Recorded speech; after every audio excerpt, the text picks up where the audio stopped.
Dear viewers, आज हम जानेंगे आयत के बारे में। ठीक है, आयत को इंग्लिश में रेक्टेंगल कहा जाता है। ठीक है देखिए, सबसे पहले इसका क्या फिगर होता है, क्या इसका चित्र होता है, वो देखते हैं। ठीक है, आप सभी ने अपने घरों में या आपने कहीं भी table, bench, black board, white board कुछ भी देखा होगा। ठीक है, या फिर कोई कॉपी जरूर देखी होगी। किताब भी जो रहता है वो ज़्यादातर क्या रहता है, आयताकार में रहता है। तो आयत कहते किसे हैं, ये भी हमें समझना पड़ेगा। तो देखिए, जिसकी दो भुजा आपस में बराबर हो, यानी कि ये इसके सामने की भुजा से बराबर है। यदि ये 2 सेंटीमीटर है तो ये भी 2 ही होगा।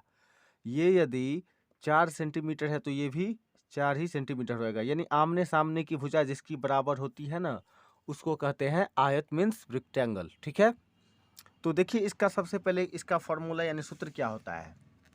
मेरा इसमें हम सूत्र ही बता रहे हैं, लेकिन फिर भी आयत क्या होता है बताना पड़ता है। देखिए, आयत का क्षेत्रफल, आयत का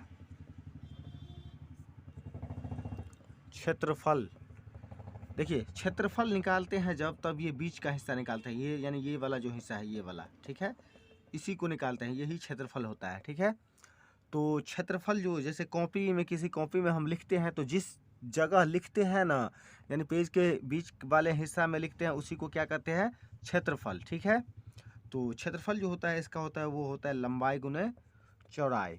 ठीक है, यानी इसको हम बोल सकते हैं एल बी, या इसको बोल सकते हैं एल गुने बी। ठीक है, कुछ भी बोल सकते हैं, जो समझ में आए बहुत बढ़िया है। ठीक है, और जहाँ तक बात है इसकी परिमाप, तो देखिए परिमाप जो होता है ना, परिमाप होता है ये इसका जो बाउंड्री है ना, बाउंड्री को ही परिमाप कहा जाता है। ठीक है, यानी इसे हम परिमिति भी बोल सकते हैं। ठीक है, या फिर परिधि भी बोल सकते हैं। परिधि बोलिए, परिमाप बोलिए, या फिर बाउंड्री बोलिए। ठीक है, हम इसको परिमिति बोलिए, कुछ भी बोल सकते हैं। ठीक है, इसका क्षेत्रफल, इसका परिमाप जो होता है वो होता है 2 गुने लंबाई जोड़ चौड़ाई। ठीक है, ये 2 क्यों आया, क्योंकि ये 2 जितना बड़ा ये है उतना ही बड़ा ये है, तो 2 ठो हो गया। इसमें भी जितना बड़ा ये उतना बड़ा ये, तो ये भी 2 ठो हो गया। तो ये 2 कॉमन लेकर के लंबाई जोड़, यानी इसको और इसको जोड़ दिए। ठीक है, तो यही हो गया इसका आयत का क्षेत्रफल और आयत का परिमाप। ठीक है,